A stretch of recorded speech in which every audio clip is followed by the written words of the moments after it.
The town of Wendell traces its roots back to the 1850s. A disease known as the Granville County wilt harmed tobacco crops in Granville County, forcing farmers there to move in search of more fertile land. They chose eastern Wake County.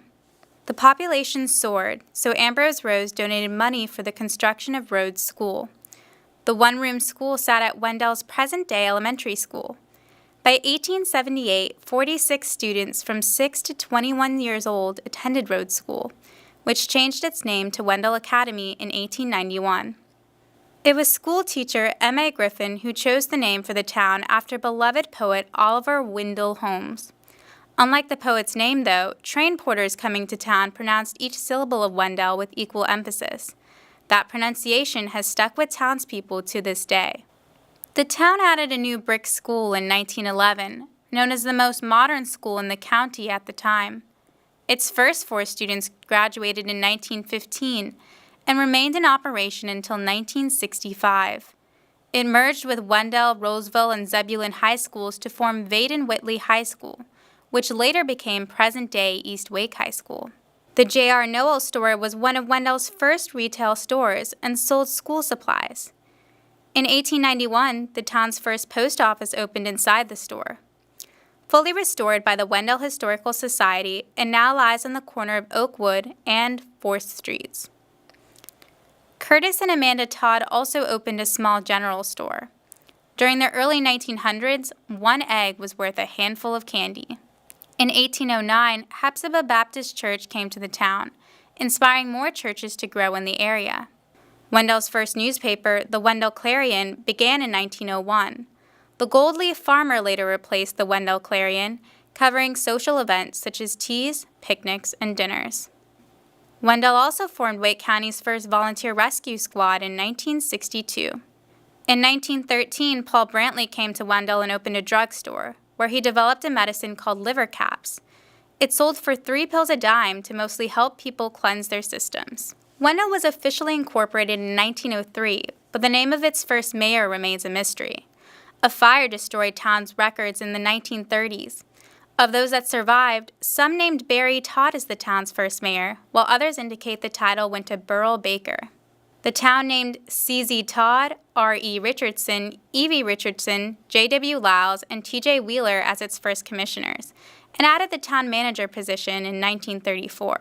One of Wendell's first laws enacted a ban on discharging firearms within city limits. Almost immediately, a man named E.V. Richardson violated the new law due to forgetfulness after his wife asked him to kill a chicken for dinner. The violation cost him a $1 fine.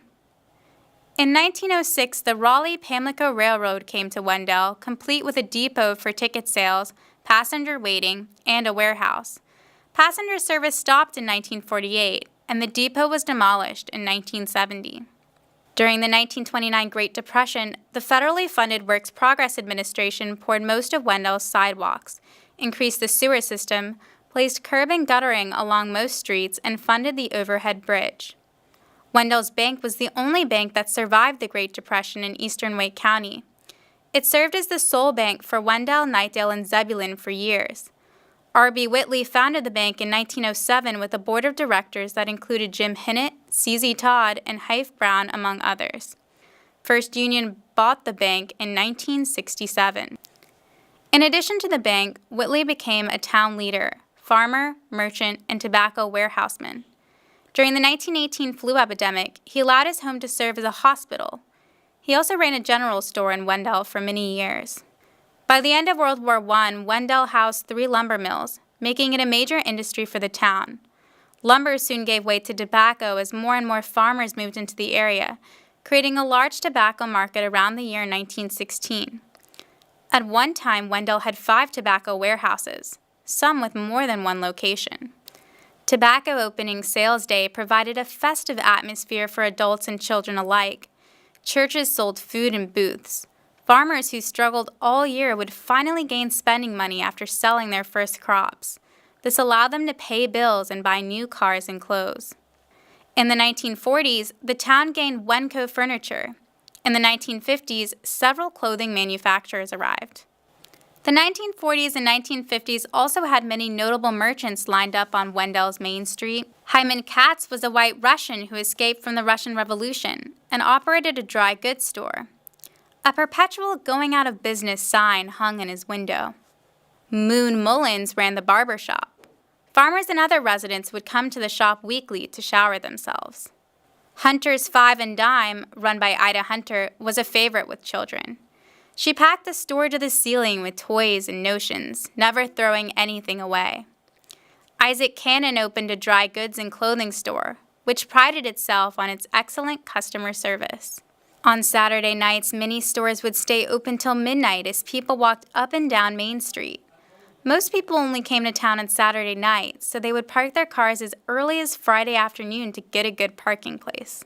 For entertainment, Lake Myra provided an ideal getaway to play, swim, and host parties in surrounding cabins.